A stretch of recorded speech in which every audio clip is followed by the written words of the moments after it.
Perdão das ofensas. Só perdoa quem é humilde. Eu acho que a pessoa mais humilde tem que é o querido, que faz com orgulho nada da humildade dele. Tá.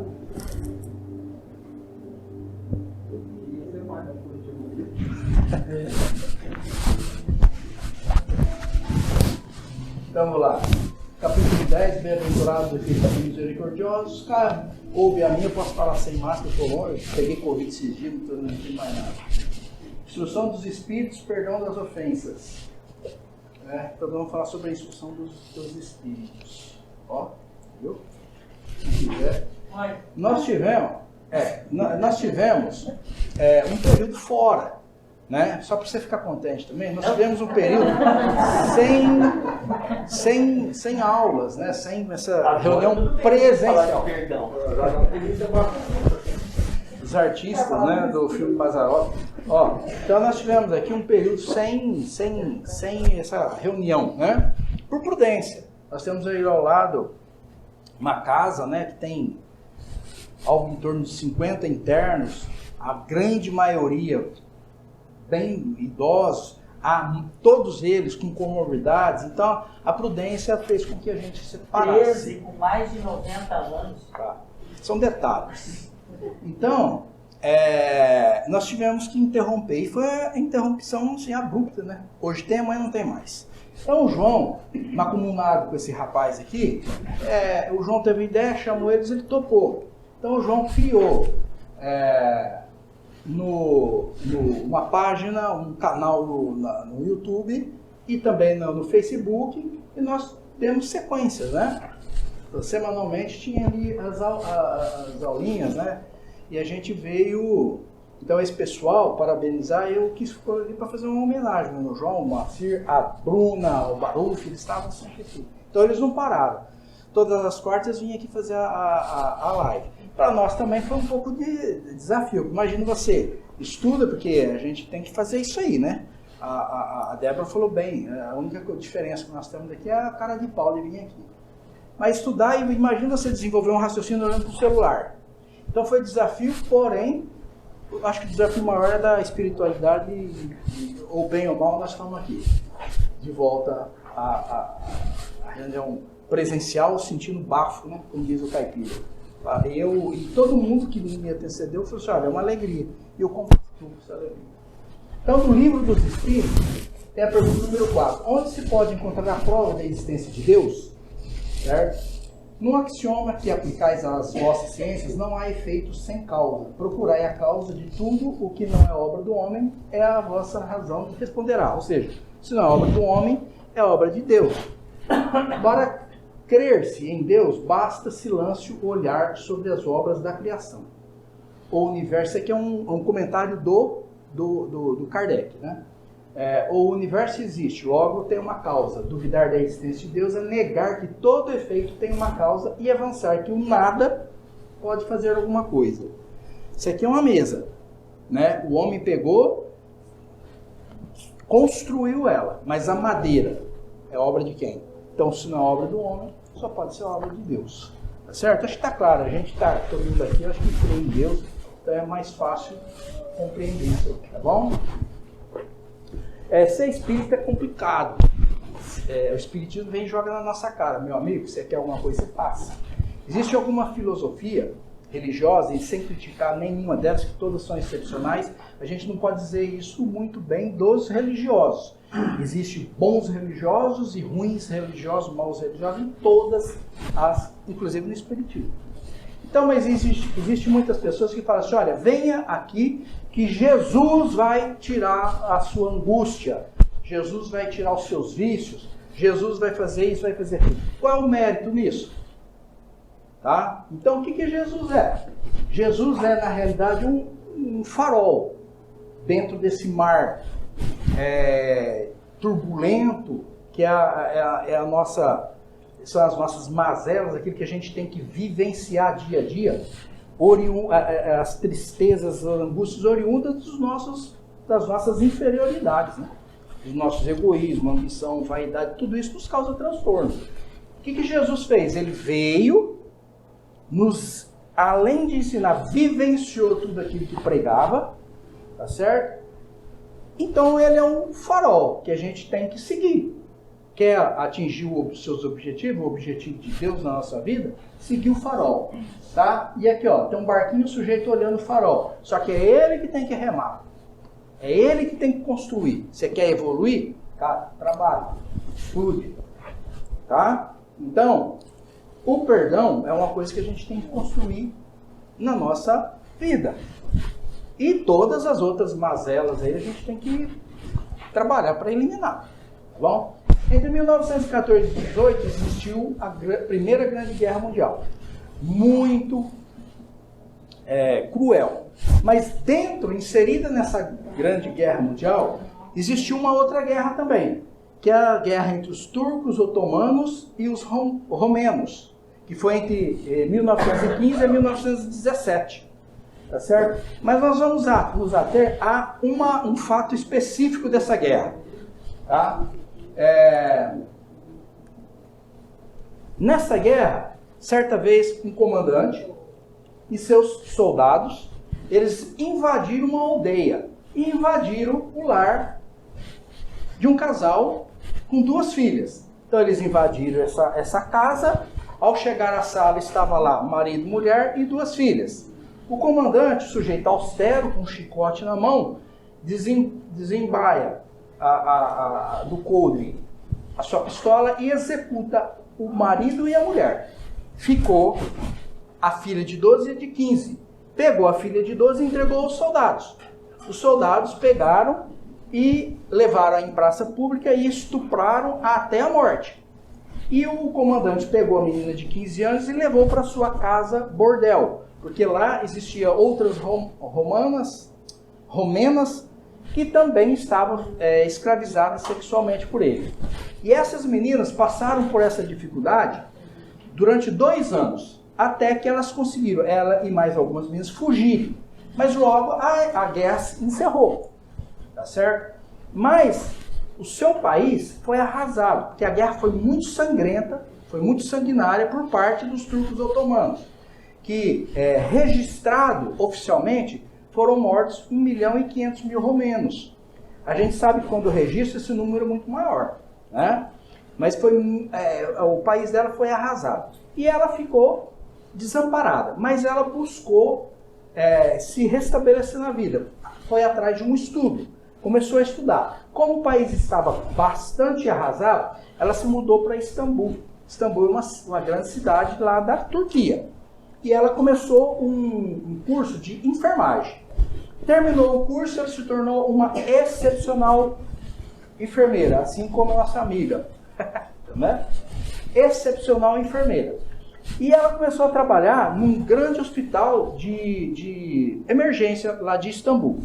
Um dia, o diretor do hospital a chama e propõe um desafio para ela. Olha, surgiu um paciente aqui que precisa de cuidados e ninguém quer. Por quê? Ele está com a dermatose, ele está com um problema que a carne dele apodrece e cai aos pedaços. Então, precisa de um atendimento profissional, intenso e dedicado. Além do homem estar em situação cadavérica, apodrecendo, mas em vida. Ele vai morrer, mas nesse espaço de tempo precisamos de alguém para atendê-lo. E ela falou assim, olha, eu me tornei como boa enfermeira, eu me tornei enfermeira para amenizar sofrimentos e curar. Aí eu aceito o desafio. O homem estava no último quarto lá, bem afastado, porque o estado era complicado. E essa menina se empenhou tanto, ela se dedicou tanto na sua profissão e com tanto empenho, que esse homem sarou. Contra todas as perspectivas, ele sarou. Ela chegou a emagrecer do tamanho da atenção enfim, do cuidado que ela teve com ele. Aí o homem, no dia da alta, chegou para o diretor e falou, eu quero agradecê-lo. Agradecer a você pela minha cura. E o diretor, que é um homem íntegro, falou assim, não, você tem que agradecer, como você sabe, a enfermeira, que ela o tempo todo teve se empenhando, se dedicando e mais, discreta. Você nunca ouviu ela falar nada sobre você. Ele falou, então eu quero agradecer. Ali foi em direção dela, perguntou o nome. E na conversa ele falou para ela assim, olha, eu percebo que você fala bem o turco, mas tem um sotaque romeno. Ela falou, lógico, claro, eu sou romeno.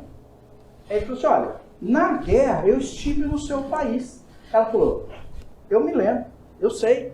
Você esteve no meu país, você esteve na minha aldeia, você esteve na minha casa, você executou a sangue frio meus pais, você pegou minha irmã de 12 anos e entregou seus vândalos, que a estupraram até a morte, e fez de mim sua escrava sexual. Então, o homem empalideceu. Ele olhou fixamente, então a reconheceu. E lhe perguntou, quando você me reconheceu? Ela falou assim, no primeiro momento que te vi, porque a vítima jamais esquece o seu algoz, o seu carrasco. Tá? Aí ele falou assim, envergonhado, mas por que você não me matou?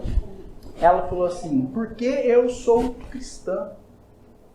E eu conheci um homem que falou que nós devemos perdoar os nossos inimigos e fazer por ele tudo o que nos for possível. Então eu lhe perdoei. Quem de nós tem essa condição? É uma história verdadeira ditada pelo Divaldo. Né? Quem de nós, hoje, sejamos sinceros, temos essa condição? Na lição do Evangelho, ele traz um diálogo de Pedro. Aliás, hoje é dia de São Pedro, de São Paulo, segundo meu primo que falou. Parabéns ao São Pedro. Pedro aproximou-se de Jesus e perguntou-lhe, se meu irmão me ofender, quantas vezes deverei perdoar-lhe? Até 7 vezes? Aí Jesus responde, não te digo até 7 vezes, mas até 70 vezes 7 vezes. Disse mais. Jesus, o justo por excelência, responde a Pedro, perdoarás, mas sem limite, perdoarás cada ofensa tantas vezes quantas ela vos for feita. Olha a frase da menina aqui, ó. Porque sou cristã e ouvi um homem dizer que devemos perdoar nossos inimigos e lhes fazer todo o bem que nos for impossível. Essa é a condição.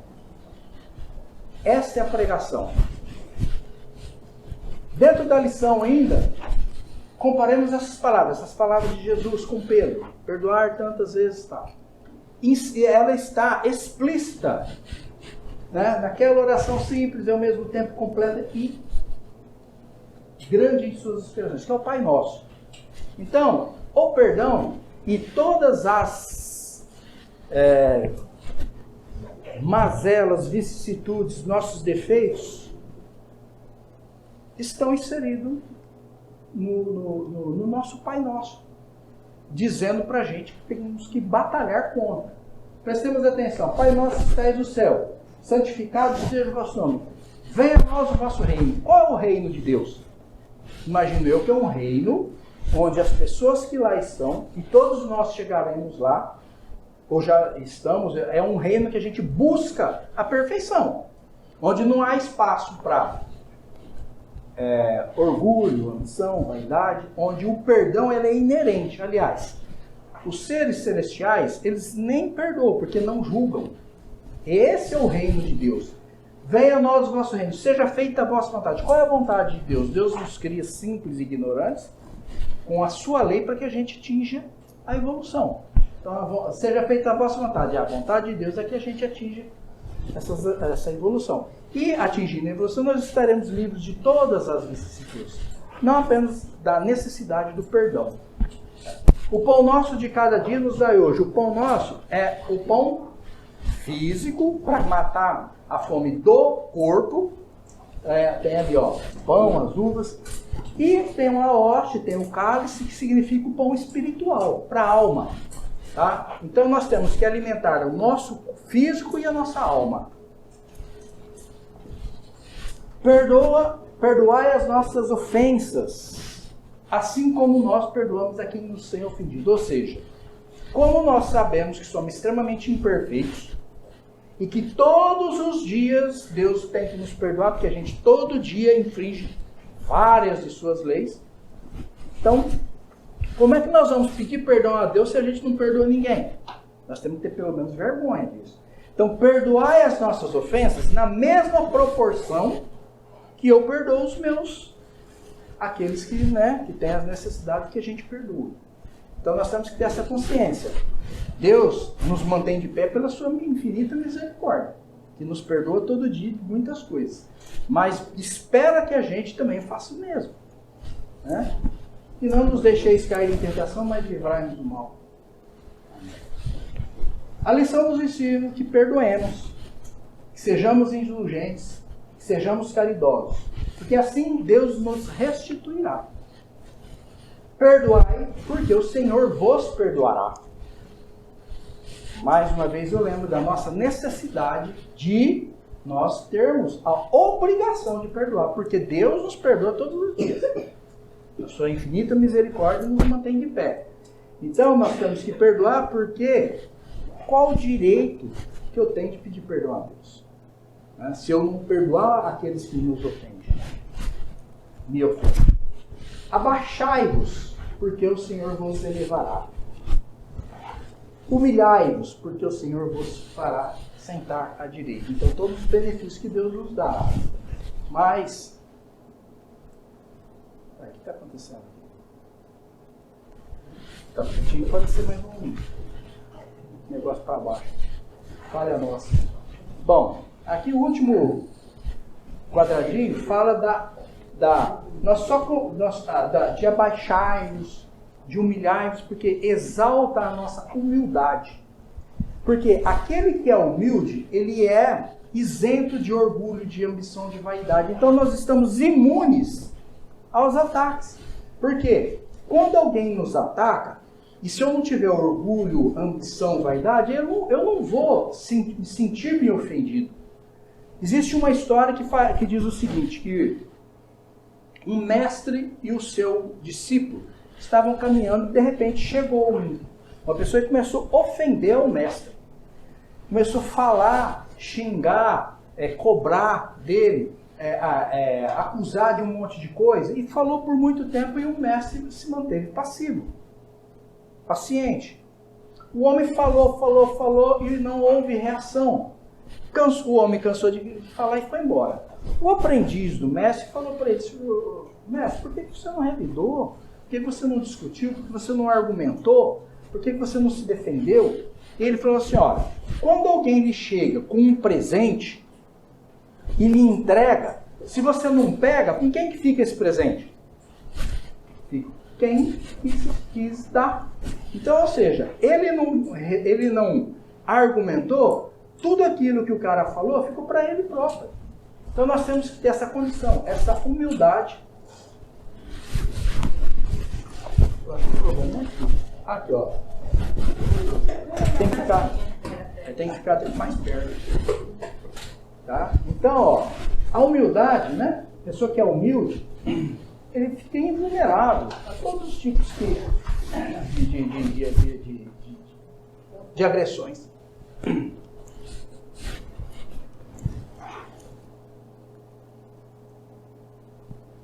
Essa lição também nos traz o seguinte: devemos perdoar, porque nós não sabemos se foi nós que demos início à desavença. Então fica aquela... Eu agrido, o outro sofre, depois ele vem e me agride, e fica esse ciclo. Então a gente tem que ter a obrigação de perdoar, porque nós não sabemos se foi nós que demos início a isso. E o maior mérito é daquele que perdoa. Nós devemos perdoar por pensamentos. O perdão deve ser por pensamentos, palavras e ações. Não é só por ações. Você pensou, você deixou de perdoar. O Raul Teixeira, ele fala o seguinte, que a gente tem que fazer um treinamento, porque é impossível eu pegar e de hoje para amanhã me tornar um ser que perdoa tudo. Principalmente o Moacir, então. Se eu assim, o Moacir, com essa imperfeição dele. Então o Raul Teixeira fala assim: então vamos fazer o seguinte, ó. Eu fui agredido, eu posso pensar e posso até falar, mas deixo de agir. Daqui a pouco isso vai ser comum para mim. Esse daqui a pouco é algumas encarnações. Porém, nós temos que começar. Daí a pouco, alguém me agride, eu penso, mas nem falo. E muito menos ajo. Né? Algumas encarnações lá na frente, eu consigo ter a condição de nem pensar. Então a gente tem que começar fazendo, dando os pequenos passos para atingir os objetivos de eliminar essas imperfeições que a gente carrega, né? Porque somos imperfeitos, vivemos nesse mundo. Porque nós somos responsáveis por aquilo que pensamos. E Deus sabe até o que eu vou fazer, que dirá o que eu fiz hoje, ou o que eu fiz ontem. Então nós temos que ter esse cuidado, né, de trabalhar essas imperfeições, porque Deus nos conhece profundamente e sabe até dos nossos pensamentos. Se alguém me agride e eu penso em retaliar, o perdão ainda não está 100% inerente na minha personalidade. Feliz, pois, aquele que pode cada noite adormecer dizendo, nada tenho contra o meu próximo. Mas nada tenho contra o meu próximo não é a questão de ter ódio. Eu não odeio ninguém. Tudo bem. Mas não tem uma pessoa assim, deixa ela pra lá, eu não quero ela perto de mim. Então você não está nessa condição de falar isso aí. E quem de nós não tem isso, né? Então nós temos que fazer uma análise de quanto nós temos que melhorar, quanto nós temos que evoluir nessa vida ainda. Para falar assim, olha, não tenho nada, absolutamente nada contra ninguém. Nós temos um caminho a percorrer. Então o perdão, ele está vinculado à lei do amor, e Deus nos ama profundamente, como também ama aquele que a gente odeia, e ama profundamente, igual a mim. Então nós temos que, por amor e respeito a Deus, nunca agredir aquele ser que Deus ama profundamente também. Tá certo? Essa lição também fala que o esquecimento completo e absoluto das ofensas é próprio das grandes almas. Olha só. E o rancor é sempre um sinal de rebaixamento e de inferioridade. Então, do ponto de vista teológico, do ponto de vista evangélico, o esquecimento faz parte do perdão. Nós temos que esquecer. Tá? Mas, gente, quem de nós temos essa condição? Não necessariamente nesse momento. Nós não temos essa condição. Uma pergunta lá da história que eu contei. A moça esqueceu o que aconteceu? Não. Ela não esqueceu. Inclusive, a hora que o homem foi perguntar para ela, ela falou, eu lembro de você. Você esteve no meu país, na minha aldeia, na minha casa e fez isso e isso. Ela não esqueceu. Né? Mas ela perdoou. As reações negativas ela deixou de lado. O nome, quando eu passo alguma coisa hoje cedo, à tarde, eu não me lembro, é Alzheimer? Mas enfim. Rapaz. Lá. Não. Perdão, por que não dá para entender? Porque o perdão ele é sentimento. Coisa que eu sinto. O esquecimento é algo fisiológico. Né? Então, para eu esquecer, precisa acontecer alguma coisa na minha matéria para que eu consiga esquecer. Então, o que é o perdão? É não devolver a ofensa. Nesse primeiro princípio, nesse primeiro momento. Permanecer psicologicamente estável. Não se desestabilizar para que você não retribua. Né? Para não revidar a agressão. No primeiro momento, o perdão é isso. Né? É ficarmos em silêncio interior, assim como o mestre lá. Ficar em silêncio interior. E nos mantendo em nosso nível, sem nos desequilibrar. Enquanto o nosso agressor despenca, moralmente. Certo? É até né? A gente se mantém e o nosso agressor é ele que vai se ver com a lei da ação e reação lá na frente. Perdoar não é parar de sentir a dor, igual a menina lá não parou. É eliminar a emoção negativa do evento. Quando você vê o seu agressor, você se controlar para que você não comece a odiar pensamentos odiosos. É se controlar. É fazer com que você esqueça a emoção negativa. Não dá vazão a ela nesse primeiro momento. Isso é o perdão. Porque nós não temos condições de...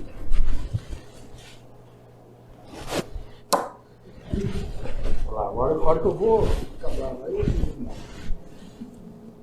isso também faz parte do perdão, né? Ficar nervoso.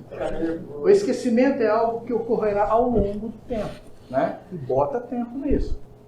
Mas a gente tem que lutar contra essas... Deixa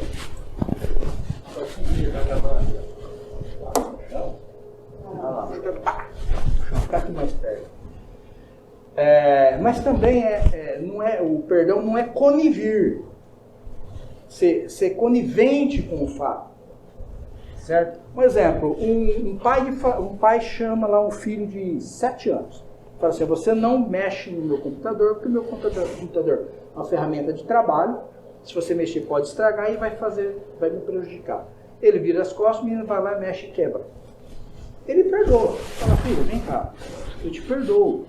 Tá, por isso aí. Porém, a sua mesada, durante um bom tempo, vai ser usada para pagar o conserto do computador. Porque se ele fala: não, tudo bem, filho, nada, ele é conivente com o ato errado da criança. Então, o perdão não é conivir. Desculpar o outro não é achar que ele não merece a correção. Só que, quem é que falou que Deus precisa da gente para corrigir aqueles que infringiram as suas leis? Não precisa da gente. Então deixamos as leis divinas seguir o seu curso. Né? Não vamos nós querer... Mas não, sem atrapalhar a sua fala e você perdeu o raciocínio, mas acho que é muito importante no momento que você falou assim: ó, quem é o responsável por esse conflito? E muitas vezes, 99% das vezes eu vou achar que é o outro. Né? Sempre. E essa análise de quem é o responsável... Quem deu o primeiro passo? Geralmente, né? O Espiritismo nos diz que existe uma tal de lei do retorno chamada ação e reação. Então nós não precisamos nos preocupar. Né? Quantas vezes, né, nas sessões de desobsessões, os espíritos... mas eu vou deixar o que ele me fez. Tá? Então, a lei da ação e reação, ela é sábia e justa. Deus a aplica na medida correta. E nós não temos a percepção de qual a medida correta. Então, deixa a lei da ação e reação agir. É uma lei de Deus, sagrada, divina. Né? E essa lei, ela não é punitiva. Deus não criou essa lei para punir. Porque Deus não condena ninguém, porque Ele não julga, assim como Jesus. Ela é educativa. Tudo que nos acontece, todo sofrimento tem um objetivo, que é fazer com que a gente evolua. Nós temos duas maneiras de evoluir: através do amor ou através da dor. Mas nós, infelizmente, não buscamos a evolução através do amor. Então vem Deus com o ferrãozinho, cutucando a gente para a gente caminhar. Certo?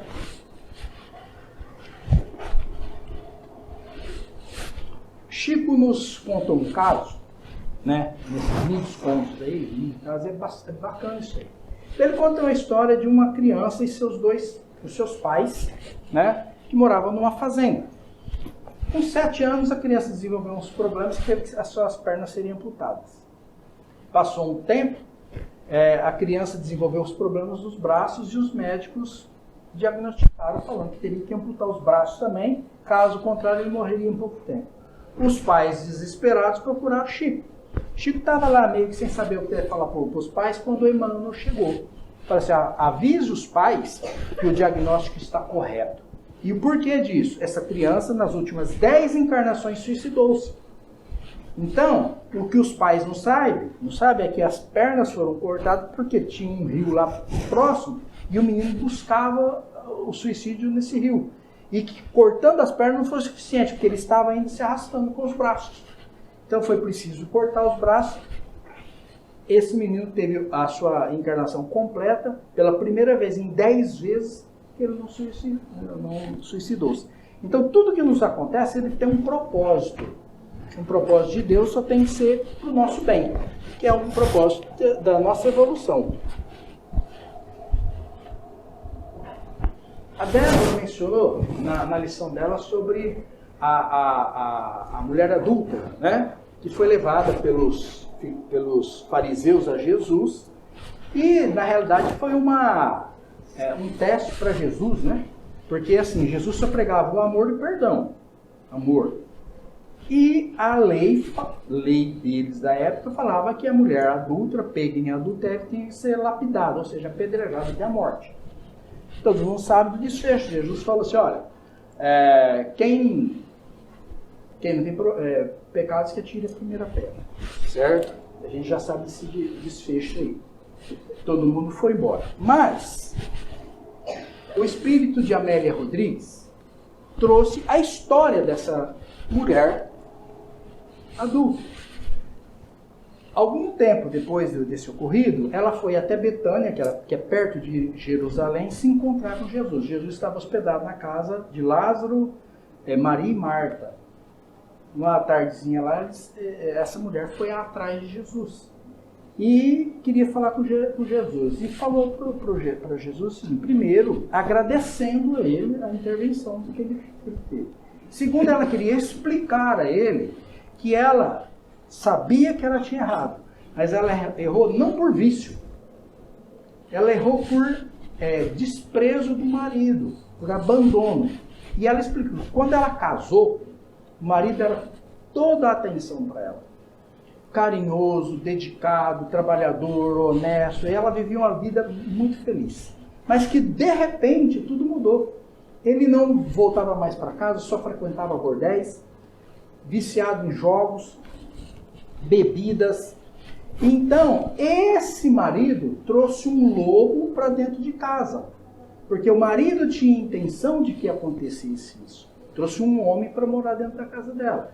E esse homem, então, passou a fazer e falar tudo aquilo que o marido dela falava. Então, ela estava afetivamente necessitando de carinho, de uma orientação.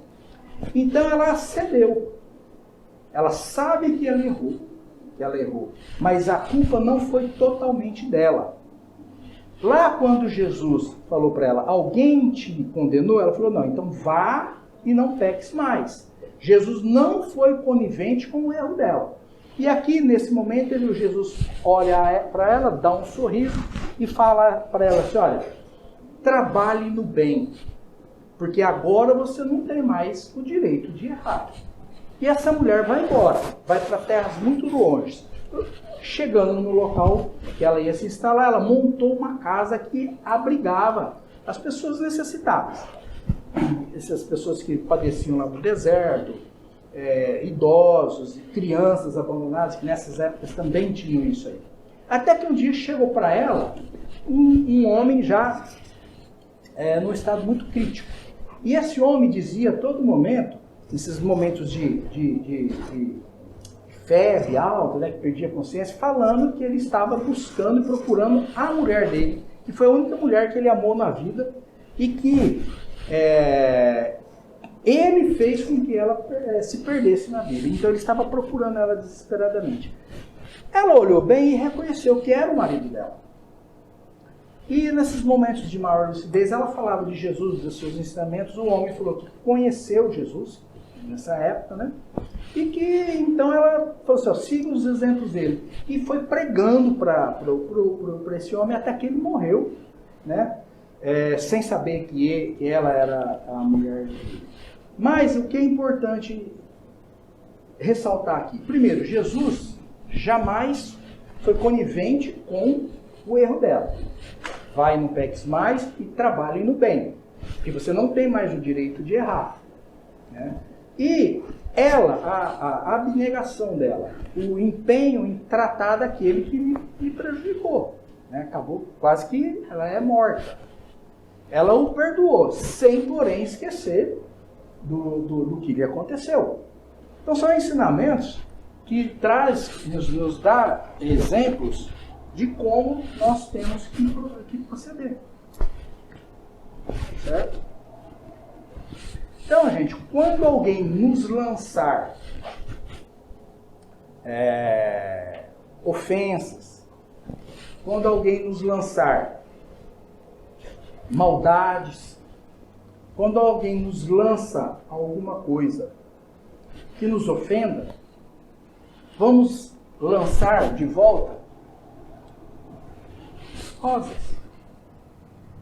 Certo? Essa é a atitude esperada do cristão. Mas vamos tomar cuidado e ver se a gente tirou o vaso. Tá? Lançar só as rosas. Porque senão, se a gente lançar com o vaso junto, Você mostrou isso para Cristiane, né? não, ela não tem motivo para lhe perdoar. Não, pode jogar o vaso. Somos permanentes semeadores. Da mesma forma que hoje eu sofro essas agressões, porque lá no passado certamente eu agredi, eu fui o agressor, né? Hoje a gente sofre todas essas mazelas, porque lá atrás nós fomos certamente os agressores também. Se hoje esses irmãos se acham o direito de nos cobrar, isso é o problema deles. Mas se hoje a gente sofre isso, nós temos hoje a oportunidade de lançar flores, lançar luz, para que lá na frente a gente colha, né, um jardim florido e iluminado em nossas vidas. Certo? Hoje, nós vivemos um concerto conceito, um concerto divino, onde há uma orquestração que trabalha para que a Terra avance na hierarquia dos mundos, se tornando um mundo melhor para nós. E nesse concerto com C, nós que aqui estamos encarnados, façamos um concerto com S em nós. Olhemos para dentro e ver aquilo que é possível, que é necessário mudarmos, né? Para que nós abandonemos esse homem velho com os hábitos velhos e demos lugar para um homem novo, né, com novas virtudes. Individualmente, todo mundo fazendo isso, nós estaremos criando uma humanidade mais apta, mais propensa a vivenciar os ensinamentos de Jesus. Certo? Muito obrigado pela atenção. Fala igual meu amigo Faustão. Desculpe por qualquer coisa. Tá, joia? Obrigado.